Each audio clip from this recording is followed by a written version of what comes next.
Hi, I'm Healthy Emmie. And I'm Healthy Mommy. And today we're going to be talking about how she stays skinny after menopause.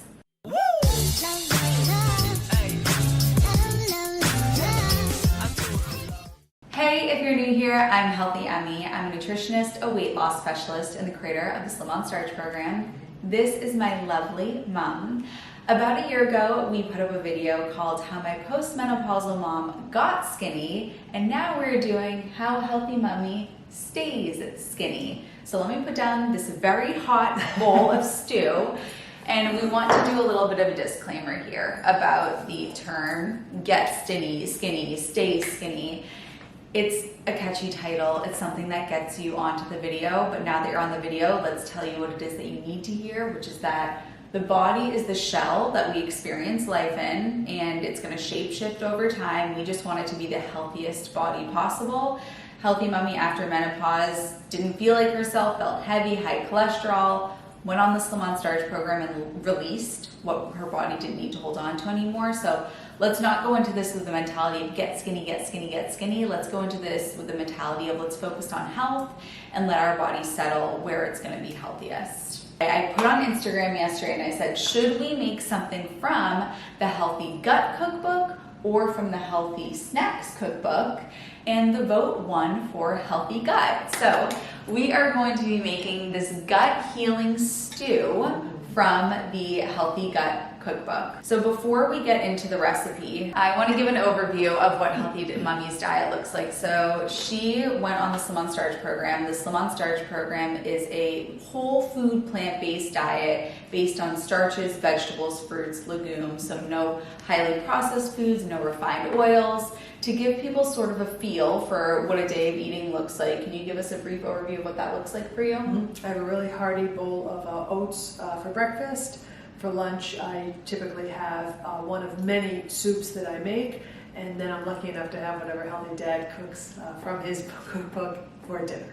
So there is the Healthy Mommy and the Healthy Dad cookbook, just as an aside, but eating whole, real, natural foods. So not things with long ingredients lists, none of the vegan, impossible stuff, real, whole, natural food. So rice and potatoes and oatmeal and corn and vegetables and fruits, and putting those together into different recipes without adding oil. No animal products either. So technically vegan, we don't like to use the V word because it can be kind of misleading in terms of people that are picking up, Impossible Burgers and vegan Ben & Jerry's and all that, and we're not doing that. So while we cook today's recipe, I am going to be giving the 4 tips that Healthy Mommy used to get skinny, and then Healthy Mommy is going to be providing us with 4 tips that she uses to stay skinny. Again, we're using the term skinny just to get something going here in terms of excitement about this video, but we're talking about health. So let's get into it. All right, we are going to get to cooking, and I am going to start with the tips that got Healthy Mommy quote unquote skinny, and then she'll take it away with the tips that help her stay skinny, and I'll have her expand on the tips as we go along. We are going to dice up this onion, 1 medium onion. While you are working on the onion, I am going to peel about 1/2 pound of carrots, because we're going to add that in as well. And I'm going to talk about what it was that Healthy Mommy did first and foremost to get skinny, quote unquote. For you, it was important for you to go all in. Because when you had come to me with the spare tire, quote unquote, as we call it, you were plant-based. You were eating mostly whole food, plant-based SOS, but humans have something called meal amnesia. It's a survival mechanism where we forget what we've eaten so that we're encouraged to continue eating. Because if we have such a strong memory of everything that we've eaten, then we won't have any desire to eat, and then we'll starve to death. So you would say, I do the SOS program. I'm already SOS. There's no changes that can be made here. That's what you were saying when we first got together. But I said, I'm going to watch over absolutely everything that you eat, and you have to be 1000% compliant. This is why I have my clients take photos of what they're eating, because there were other things that were sneaking in that you didn't recognize. And I think we don't recognize that those things are sneaking in until we're we're being so aware of it and we're taking photos of our food, or you said to me that you commit 100%. Right. How was that experience for you to commit to going all in on this? The first thing that I remember is the notes in the cabinet, which now that I look back, I realize was important, because when you first enter the program all in, you think that you know exactly what to do, but in my experience, I think probably for most people, you kind of don't. And to have someone who can guide you, navigate you through it until and when it becomes second nature, I think that was most Talk important. us through what you mean by the notes in the cabinet. Well, I really, in the beginning, didn't really, when I think about it now, it cracks me up, didn't know what I was supposed to be eating. And when I would open a cabinet, I would see all these handwritten notes from Emily. Mom, you can have, or try this. And it just sort of took me out of that place of confusion and fear into a place of direction. And it takes away the decision fatigue. You know, the more energy we put into a decision, the more unsure of the decision we end up being, and the less satisfied we are with the decision that we've made. Okay. If we make a decision right from the get-go, first and foremost, decision made, this is what I'm eating, we actually feel a lot more at peace with our decision, and we're a lot more likely to stick to it. You know, we only have a certain amount of willpower. This is objective, this is scientific. We only have a certain amount of willpower that we can give each day, and by removing that decision fatigue and making the decision first and foremost, we're a lot more likely to stick to the plan. How did it feel for you to go all in? Well, I think it was a big difference. You know, how old was I at the time? I'd been eating in a different way for my whole life, so there was that little unknown. And I really did want to commit, because I wanted to see what the results, if you're all in, really could be. So kind of like the don't think, just do mentality of I'm not going to let myself get too lost in how this feels emotionally. I have a goal, I'm going to stick to it, let's see what happens. Yeah, once I commit to something, I pretty much am committed. 4 cloves of garlic. Would you be so kind? Yes, ma'am. The second thing that Healthy Mummy did was set a timeline and have a measurable goal in place. So we committed to 3 months of 100% SOS, and we wanted to see your cholesterol go down. Right. To have that timeline and to be able to look at, have your eyes, you know, the eyes on the prize, there's light at the end of the tunnel, to just say, I'm just doing this for now to see what happens. I have a timeline in place. This is an experiment that I'm running. I'm approaching this with curiosity. I'm not saying that I'm going to do this for the rest of my life. I'm just going to do it for this period of time so that I can grant myself the opportunity to see what happens to my cholesterol and my weight when I stick to this. Right. If it works, great. If it doesn't, I can always go back to what I was doing beforehand. Right. Short-term manageable goals with someone at the helm who knows that it's going to be successful.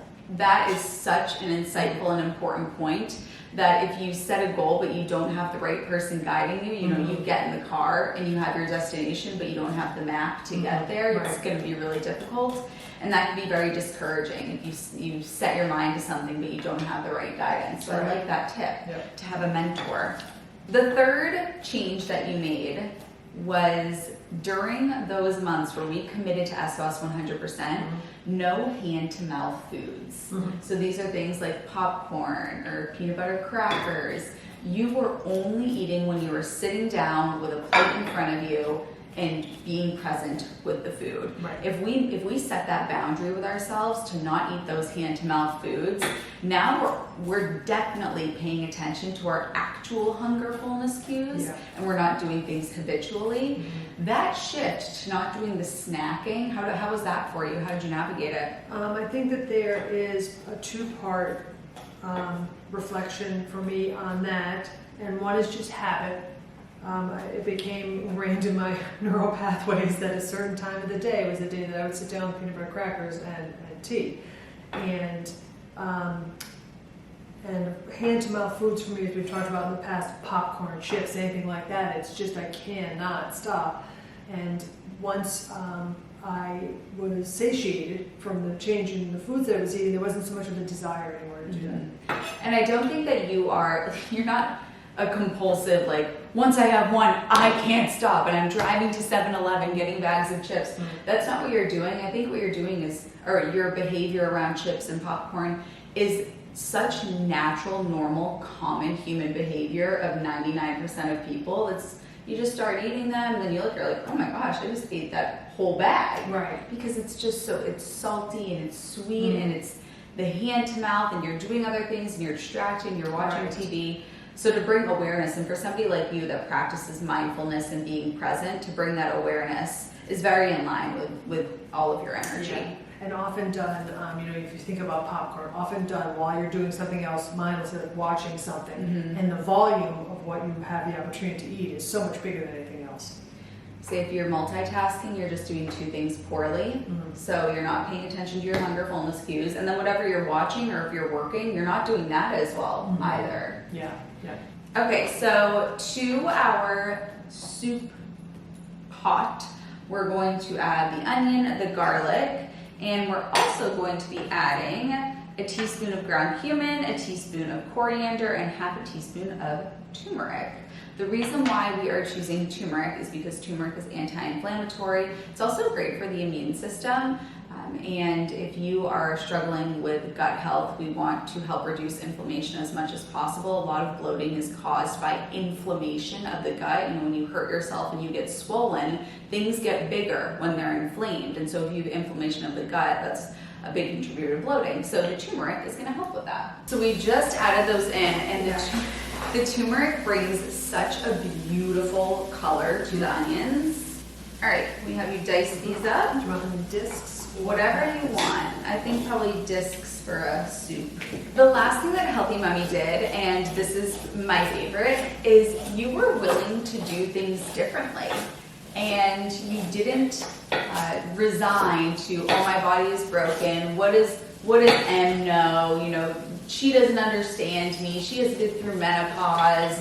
This diet won't work. I think it's very easy, and it can be very comfortable to act in that way because it's safe. Self-sabotage a lot of times is caused by people being very familiar and comfortable with failure, and so let me just stay here and control my failure versus me trying something and then not succeeding. That pain is more painful than me choosing to fail myself. But you were willing to step into this and say, you know what do I have to lose? I literally have nothing to lose by just trying this out and seeing what happens. And the greater the risk, the greater the reward. So how did it feel for you to be listening to your 20-something-year-old daughter about what to do? Right. Well, I have witnessed your success stories. You're passionate about what you do. Love you to death. So, who else am I going to listen to? And I know now that, all that you just mentioned about all the reasons not to do something.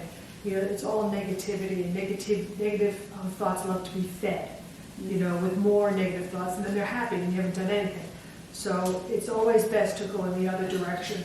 I can't remember the exact statistic, but it's 90% and 80%. I can't remember which one is assigned to which, but something along the lines of 80% of our thoughts are negative and 90% of our thoughts are repetitive. Oh yeah. Yeah, you just think the same 60,000 thoughts that you thought yesterday. The brain is wired for negativity. Yeah. All right, we are also going to add red lentils.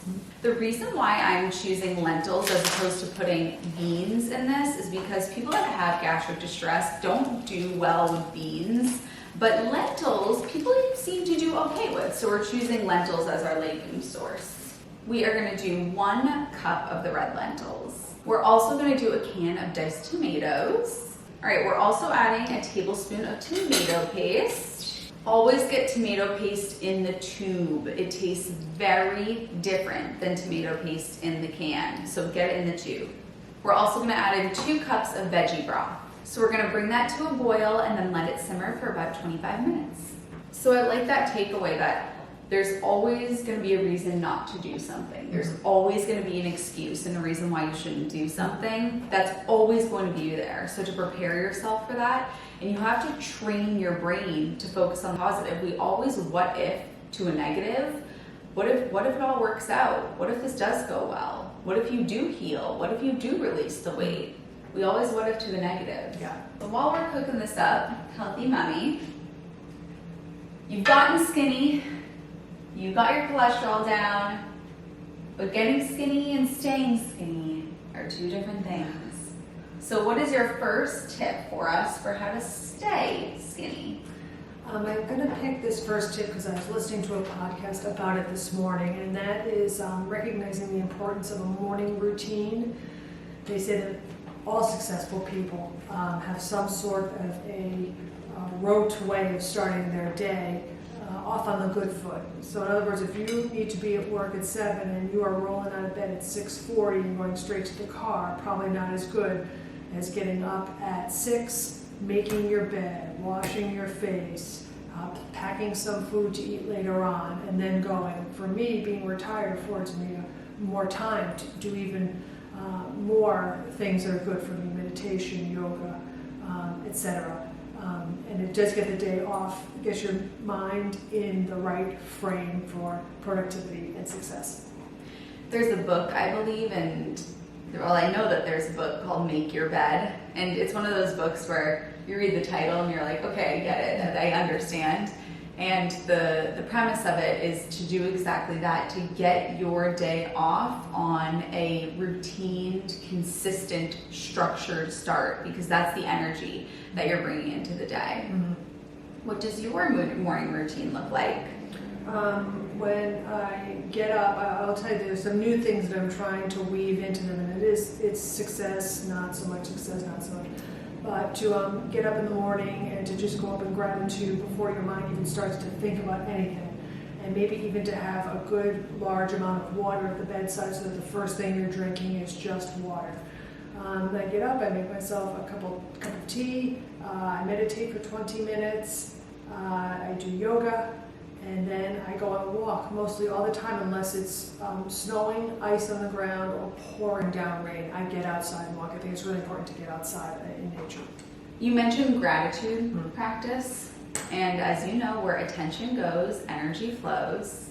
So if you get up, and as we were just talking about, train your brain to focus on the positive. I talk to my clients about how we'll go to the gym. Okay, let me backtrack. I'll give my clients affirmations to repeat to themselves in the mirror, and it can feel funny and it can feel silly to look at yourself in the mirror and say things to yourself over and over again. But we go to the gym, we look in the mirror and we lift weights, and we know that that makes our muscles stronger. So how is that any different from giving our brain an exercise, looking in the mirror and repeating affirmations to ourselves to form new neural pathways? Neuroplasticity, the brain has the ability to reorganize itself in favor of what we want our brain to focus on. We can make our muscles stronger on our body. We can change our brain just as well if we do brain exercises every day by wiring toward the positive. So I love that you talked about the first thing that you do in your day to be to focus on gratitude, to train your brain to look at the positive. Because like we said, our brain is designed to focus on the negative. Right. What is the second tip that you do to stay skinny? I really honor the foundation, the SOS Foundation, especially when it comes to carbs, because coming up in the world of eating and diets, and carbs always had a bad connotation. But carbs that grow in the earth and are healthy carbs are the foundation of this lifestyle. And that's really what you want to stick with. And I found the importance of avoiding oils at all costs.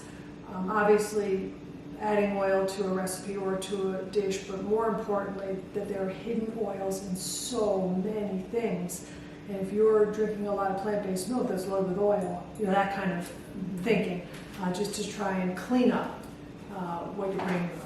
So for the most part, eating foods that don't have ingredients lists. Exactly. But when you do, always reading the ingredients list and Right. making sure there's no oil. Right. I remember when I was at work, a lot of the girls would show me, well, look what I'm eating, it's plant-based. I didn't, they didn't ask me, I didn't say, but if you look at the ingredients list, which is about this long, it may say vegan on the front, but it's probably not doing you much good. All right, tip number 3. Tip number 3 for me is to decrease stress surrounding meals. For your family, for yourself, or when you have friends and family over.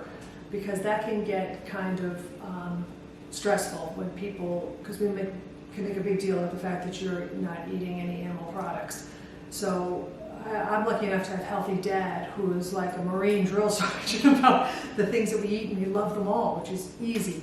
But over time, you will find meals that you can make for yourself that you can expand upon, or just have something in your repertoire that's easy to pull from. You know it's good. Nobody's going to look at it like it's, inedible, and makes you happy, makes life easy. Yeah, this goes back to meal prepping and planning your menu ahead of time. So as we talked about Healthy Dad and the Healthy Dad Cookbook, he has Monday, Tuesday, Wednesday. You name a day of the week, I can tell you exactly what they're going to be having for dinner, so that you don't have to bring the energy of what are we going to have, this person doesn't want this person doesn't want that. If you take time every week to sit down, look at my recipe books, write out which ones you're going to do for the week. You can make it a family affair so everybody can look at the recipes together and choose ones that they enjoy. Choose ahead of time. And then Dad, for example, it'll be 5 o'clock in the morning and he already has the dinner stuff out, so that the decision is made and you don't have to waste your energy on that. Which is not unusual for me, really, because when I was a kid, my parents were the same way. We knew what we were having every night of the week, so it wasn't as if some new age idea. And tip number 4. I say embrace the benefits of physical activity of any kind.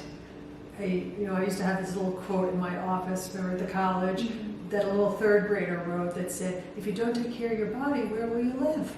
And it's so important, and especially to get outside whenever you can. It just boosts your mood.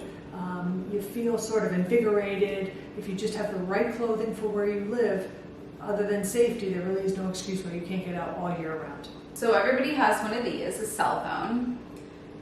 If you only had one cell phone for the rest of your life, imagine how much you would protect it and make sure you had the best case. You never dropped it, because imagine if it broke, you wouldn't have. How would you live? Yeah. Why don't we treat our bodies that way? Why are we so careless with these bodies? We only have one. You can't go to the Apple store and get a new one. Right. So we have to take that same approach to our bodies. And as a nurse, I've seen enough people who have gotten to a point where it can't be fixed anymore, and that shouldn't be. No one should have to deal with that. All right, let's let this cook. Okay. So the stew has been simmering for about 10 minutes. I'm gonna add in about a teaspoon of fresh ginger. I want it to wait because I don't want the ginger to get too lost so that it doesn't have that bite, but also I don't want to put it in at the end because then it's too overpowering, so I'm gonna add it in now. I'm gonna wait to add in lemon until the end because I do want to get that nice lemony taste, but the ginger is gonna go in now. All right, it has been about 30 to 35 minutes of the soup simmering. I just checked to make sure the carrots were tender, and now we are going to squeeze in some lemon and serve it up. Yay. Do you want to do the honors? All right, the soup is here and it smells delicious. It is warming, it is healing. You can top this with some nutritional yeast, some fresh herbs, some black pepper. As my brother always says, black pepper aids in digestion. So topping it with some fresh pepper would be delicious as well. If you made it to this point of the video, what should they comment? Stew. Stew! We love you, honeys, and we'll see you in the next video.